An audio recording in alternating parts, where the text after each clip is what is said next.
दोस्तों, भारत को एक से बढ़कर एक दुर्लभ खजाना मिलता चला जा रहा है, जिसकी कमी की वजह से आज तक भारत अरब देशों के इशारों पर नाचता आ रहा था। लेकिन कुदरत ने एक ही झटके में भारत को ऐसा खजाना दे दिया है कि 200 सालों की निर्भरता जड़ से खत्म हो गई है। और यह खजाना एनर्जी सेक्टर में नई क्रांति लाने वाला है। ट्रांसपोर्टेशन सेक्टर का पूरा नक्शा बदल जाएगा।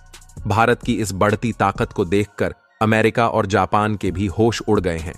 फ्यूचरिस्टिक सोच रखने वाले एलन मस्क की तो बात ही मत पूछो। दोस्तों, भारत अपनी कुल ऊर्जा जरूरतों का 85% हिस्सा इंपोर्ट करता है, जिसके लिए भारत की फॉरेन करेंसी खर्च होती है, जिसकी वजह से भारत की इकोनॉमी पर काफी बड़ा इंपैक्ट पड़ता है। जब से ये देश क्रूड ऑयल इंपोर्ट करने में दिक्कत क्रिएट करने लगे हैं, जब चाहे कीमत को बढ़ा देते हैं और सप्लाई कम कर देते हैं। दूसरी ओर, जब से अलग अलग देशों के बीच वॉर होने लगा, तब से क्रूड ऑयल इंपोर्ट में बड़ी परेशानी होने लगी। तभी से भारत को रियलाइज होने लगा कि क्रूड ऑयल प्रोडक्शन में आत्मनिर्भर होना पड़ेगा। उसके बाद से ही मोदी सरकार काफी एक्टिव हो चुकी है, रिसर्च पर बहुत ज्यादा पैसा खर्च करने लगी है और पॉजिटिव रिजल्ट भी देखने को मिल रहा है, जैसा इसे लेकर आईआईटी सभी कड़ी मेहनत कर रहे हैं। अब तो आलम यह हो गया है कि भारत में सोना, लिथियम, यूरेनियम, यहां तक कि तेल और गैस के भी बड़े भंडार मिल रहे हैं, जो कि अभी तक सिर्फ अरब देशों के पास ही थे। हालांकि तेल और गैस के भंडार भारत में पहले से ही मौजूद थे, लेकिन सरकार इन पर ध्यान नहीं दे रही थी, क्योंकि भारत के पास एडवांस लेवल की मशीनें मौजूद नहीं थीं। लेकिन अब भारत जमीन और समुद्र की अनंत गहराई से क्रूड ऑयल और गैस निकालने में संभव है। तो दोस्तों, आगे वीडियो में जानेंगे कि ये तेल और गैस के भंडार कहाँ मिले हैं और कितना है जो 200 सालों तक ऊर्जा जरूरतों को पूरा कर सकते हैं। क्या इससे कतर जैसे देशों को सबक सिखाया जा सकता है, जो कि 8 इंडियन नेवी अफसरों को बंदी बनाकर रखे हुए हैं, और इनकी रिहाई के लिए सरकार क्या कर रही है? तो दोस्तों, वीडियो को ध्यान से जरूर देखिएगा और चैनल पर पहली बार आए हैं तो चैनल को सब्सक्राइब जरूर कर लीजिएगा। ऐसी ही दुनिया की पूरी खबरें जानने के लिए और कमेंट बॉक्स में जय हिंद लिखना मत भूलिएगा। दोस्तों, भारत को मिला ये खजाना अपनी नेचुरल गैस के भंडार पर घमंड दिखाने वाले कतर को इस बार भारत के सामने झुकने पर मजबूर कर देगा।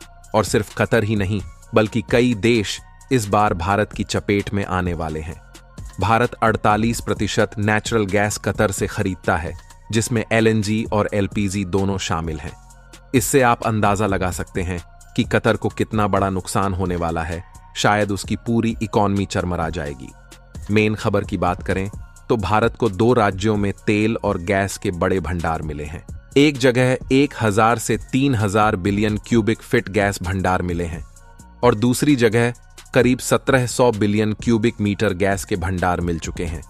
ये भंडार इतने हैं कि भारत को अगले 200 सालों तक किसी भी देश से गैस को इंपोर्ट करने की जरूरत नहीं पड़ेगी।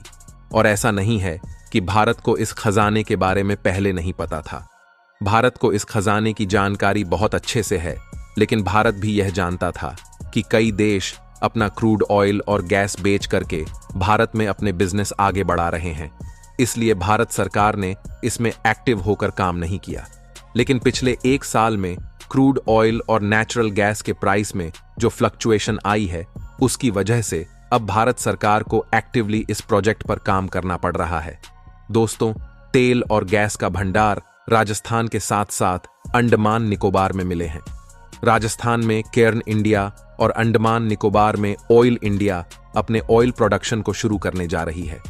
लेकिन यहां पर सिर्फ केयर्न इंडिया और ऑयल इंडिया नहीं, बल्कि भारत के साथ साथ इटली और यूके की भी कई कंपनीज को यहां पर पार्टिसिपेट कराया गया है, ताकि इन फ्यूचर अगर भारतीय कंपनी को कोई भी क्रिटिकल टेक्नोलॉजी में प्रॉब्लम आती है, तो यहां तो ये कंपनी भारतीय कंपनियों की ईजिली हेल्प करेगी और भारत को यहां से ऑयल एंड गैस एक्सप्लोर करने में कोई भी प्रॉब्लम नहीं आने वाली है।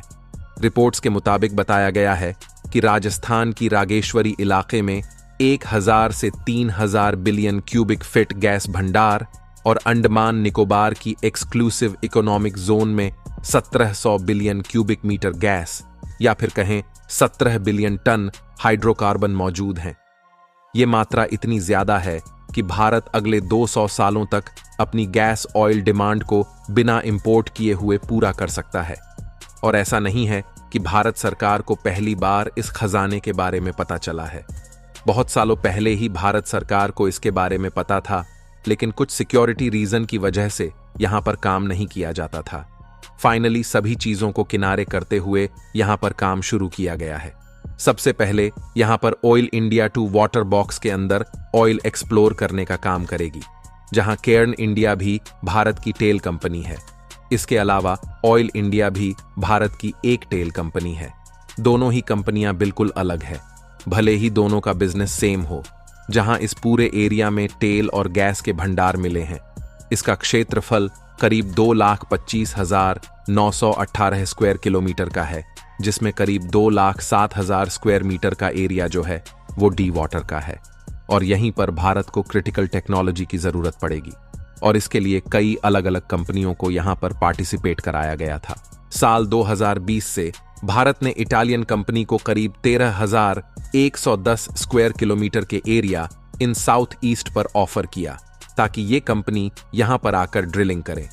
इसके अलावा गेल यानी कि gas authority of India limited, इनको भी यहां पर इनवाइट किया गया है। ऑयल वेल्स को डिस्कवर करने और उनके अंदर से ऑयल निकालने के लिए तीसरी बड़ी डील यूके वेस्ट कंपनी को भी यहां पर ऑयल एक्सप्लोर करने और ड्रिलिंग के काम को करने के लिए कॉन्टैक्ट सौंपे गए हैं। ओएनजीसी को यहां पर करीब 70 साइट्स ऑफर की गई है। इसके अलावा एमयूवी साइन किए गए हैं, और ऑयल इंडिया अब 5वें डील बन चुकी है, जो कि 2025 से यहां पर अपने ड्रिलिंग प्रोसेसेस को शुरू करेगी। आपको बता दें कि केर्न इंडिया ने अब तक राजस्थान में 36 खोजें की हैं, जिनमें मंगला इलाके में तेल के बड़े भंडार भी मिले हैं। और रागेश्वरी इलाके में पहले से ही केर्न इंडिया डेली 80 से 90 लाख क्यूबिक फीट गैस निकालकर बेचने का काम कर रही है। और अब इतना बड़ा गैस भंडार मिलने के बाद इसमें और ज्यादा एनहांस देखने को मिलेगा। पेट्रोल डीजल की जो कीमत आसमान छू रही है, उसमें भारी गिरावट देखने को मिलेंगी।